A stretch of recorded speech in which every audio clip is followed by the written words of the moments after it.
Hi everyone, I'm Anthony, and welcome back to this video series all about getting started using Dorico SE, the free music notation software from Steinberg.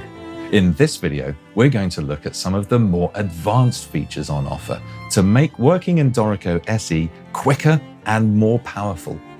I'm going to show you how to add new flows of music to your project so you can write a whole songbook or piano sonata in 3 movements, all in the same file.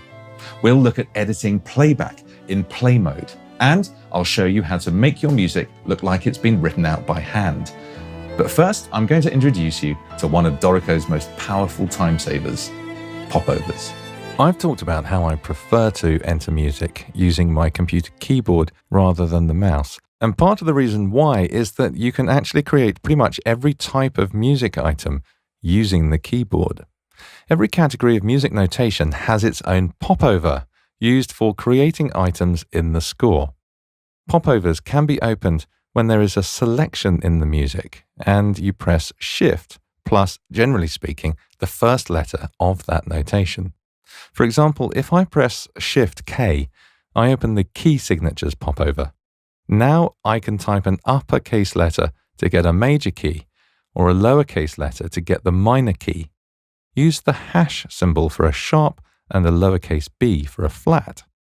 Shift T opens the tempo popover. Start to type a common tempo marking, and it will appear in the drop-down. Because T is for tempo, we can't use it for time signatures, so we type Shift M for meter. Try things like 4/4 or 6/8. Use a number after a comma for an upbeat. Shift D is for dynamics, and see how you can input multiple items over a selection all at once. You can input pretty much anything you can think of this way. Look in the right menu to see what the key commands are for the various popovers, and then just try typing what you're looking for, and Dorico will generally understand what you mean. Many of Dorico's other features can be accessed via key commands as well, and learning some of these shortcuts is an excellent way of speeding up your workflow in the program. You can even set your own. Open Preferences and switch to the Key Commands page. Browse through the list to see the dozens of available commands that can be assigned shortcuts. If a command already has a shortcut, it will show in the list. If it doesn't, and you'd like to give it one, click here and then press your desired shortcut on the keyboard. As long as it doesn't conflict with an existing command, you're able to add it. You can click this button at any time to generate a page in your default web browser that shows you all key commands, both as a list, but also on this handy interactive keyboard graphic. A hugely powerful feature of Dorico is that you can have multiple pieces of music all in the same project. We call these different pieces of music flows. And they can be different songs in a songbook or album. They could be different movements in a piano or violin sonata, or even just a collection of thematic ideas that you use as a sketchbook while you work. To add a new flow, switch to Setup mode and press the Add button in the Flows panel. Being able to work on separate movements or songs in this way, without having to load different projects, is incredibly useful, especially when you think that you can print them all at once. If you don't want one of your instruments in a flow, select that flow and simply uncheck the player in the panel. Similarly, if you don't want one of your flows to show in the layout, perhaps because you were using the theme sketchbook idea, select the layout and uncheck the flow. You can have any combination of players, flows, and layouts that you need, making it a really flexible way of being able to view what you want when you need it. We've touched a little on play mode in previous videos, but there are many editing features that can really improve the playback of your music. Firstly, you can use play mode as a standard piano roll editor, changing the pitches of notes by dragging them higher or lower in the display. This updates the notation, as does creating new notes or indeed deleting them. You can edit the start and end positions of existing notes by enabling notated durations in the toolbox. If you enable played durations, which is the default, then dragging the start and end positions of notes only affects how they play back, which means you can add the human touch to notes, making them a little longer or shorter than normal as necessary, and the notation isn't affected.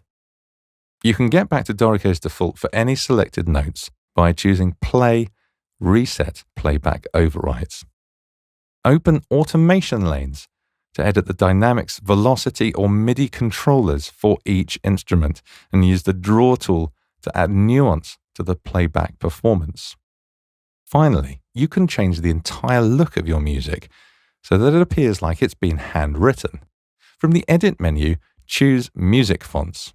We've created 2 music fonts that are used for all of the musical symbols in Dorico. By default, Dorico uses Bravura, but you can change this to Petaluma, and now everything in your score will look like it has been written out by hand.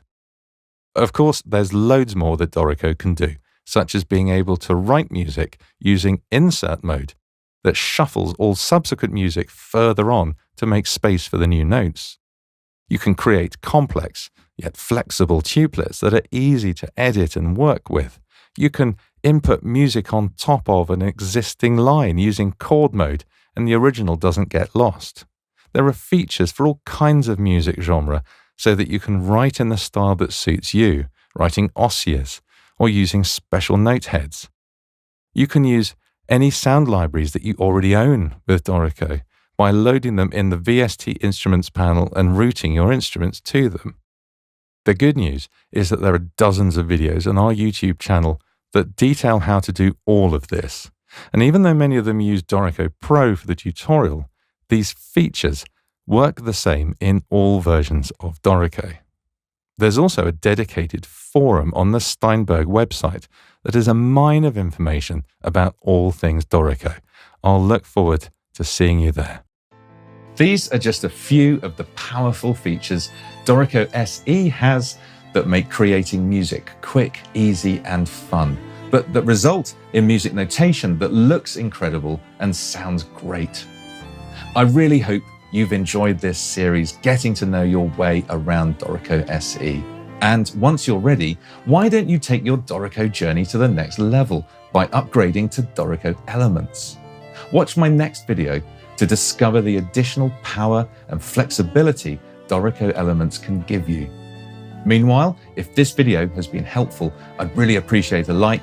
Make sure you're subscribed to the Dorico channel to hear about all our other videos, and please leave a comment with any questions.